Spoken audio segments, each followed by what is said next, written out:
Malam itu hujan turun deras, petir menyambar langit BSD, memantulkan bayang-bayang aneh di jendela-jendela SD Bakti. Pak Dadang, penjaga sekolah, menyusuri lorong belakang yang menuju ruang kelas 4B. Ia sedang melakukan patroli malam, memastikan semua lampu mati. Tapi saat melewati kelas 4B, ia melihat sesuatu yang membuat langkahnya terhenti. Lampu di dalam menyala, dan ada bayangan anak-anak duduk rapi di bangku. Pak Dadang mengerutkan dahi.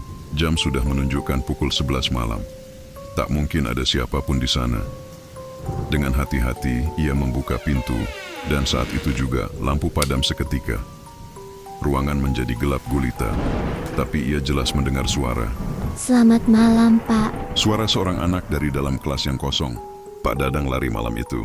Besoknya, ia mengundurkan diri tanpa penjelasan. Beberapa minggu kemudian, Bu Rina, guru baru pindahan, ditugaskan mengajar kelas 4B.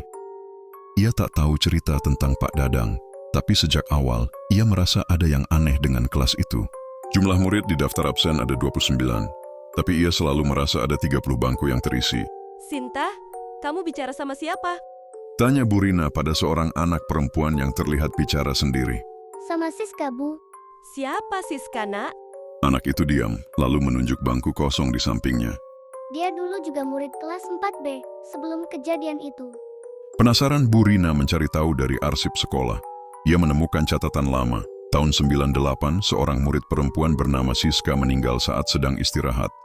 Ia terpeleset di toilet belakang, kepalanya membentur wastafel. Yang lebih mengerikan, toilet tempat Siska meninggal masih ada, tapi sudah disegel dan tak pernah dibuka lagi. Malam itu Bu Rina tak bisa tidur. Jam 2 pagi ia menerima pesan di ponselnya. Besok jangan lupa absenkan aku ya, Bu. Aku duduk di sebelah Sinta.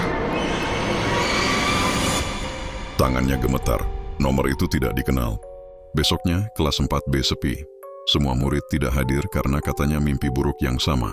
Siska berdiri di depan kelas, senyum-senyum. Mukanya penuh darah dan dia bilang, Ayo kita ulang pelajaran hari kecelakaan. sekolah memutuskan menutup kelas 4B secara permanen. Ruangannya dikunci, jendelanya disegel. Tapi kadang, kalau malam hujan deras dan petir menyambar, orang-orang masih melihat lampu kelas 4B menyala sendiri. Dan bayangan anak-anak yang duduk rapi, termasuk satu anak perempuan, yang wajahnya selalu menghadap ke jendela, tersenyum, menatap keluar, seolah menunggu teman baru.